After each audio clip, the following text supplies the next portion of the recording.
एक बार की बात है, बुद्ध अपने शिष्यों को दे रहे थे उपदेश। तभी एक व्यक्ति को बुद्ध की बातें अच्छी नहीं लगीं। वह उठा और बुद्ध का अपमान करने लगा।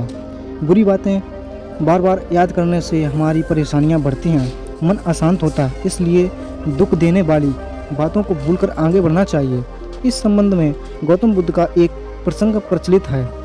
गौतम बुद्ध अलग अलग क्षेत्रों में भ्रमण करते हैं और अपने शिष्यों को उपदेश देते थे।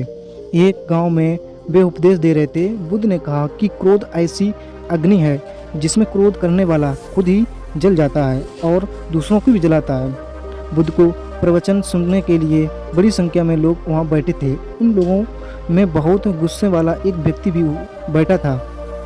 उसने ये बात पसंद नहीं आई। वह अचानक उठा और बोलने लगा कि बुद्ध, तुम पाखंडी हो। बड़ी बड़ी बातें करना ही तुम्हारा काम है। तुम लोगों को भ्रमित कर रहे हो। तुम्हारी ये बातें आज कोई मायने नहीं रखती हैं। व्यक्ति लगातार बुद्ध को अपमानजनक बातें सुना रहा था। वहाँ बैठे सभी लोग ये देखकर हैरान थे कि बुद्ध ये सब शांति को सुन रहे थे, लेकिन कुछ बोल नहीं रहे थे। क्रोधी व्यक्ति बुद्ध को शांत देखकर और ज़्यादा क्रोधित हो गया। वह बुद्ध के पास गया और उसके मुंह पर थूक कर वहाँ से चला गया। घर पहुंचकर क्रोधी व्यक्ति मन का शांत हुआ और उसे अपने किए पर बहुत पछतावा हुआ। वह बुद्ध से क्षमा मांगने लगा, लेकिन वह उस गांव से बुद्ध पड़ोस के गांव के लिए निकल चुके थे। वह व्यक्ति बुद्ध को खोजते हुए गांव में पहुंच गया। वहां व्यक्ति को जैसे ही दिखाई दिए वह उनके चरणों में गिर गया और क्षमा मांगने लगा। बुद्ध ने उस व्यक्ति से पूछा, तुम कौन हो और क्षमा क्यों मांग रहे हो?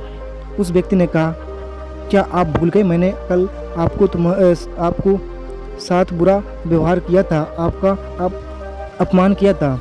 बुद्ध ने कहा, बीता हुआ कल मैं वहीं छोड़ गया और तुम अभी भी वहीं रुके हुए हो।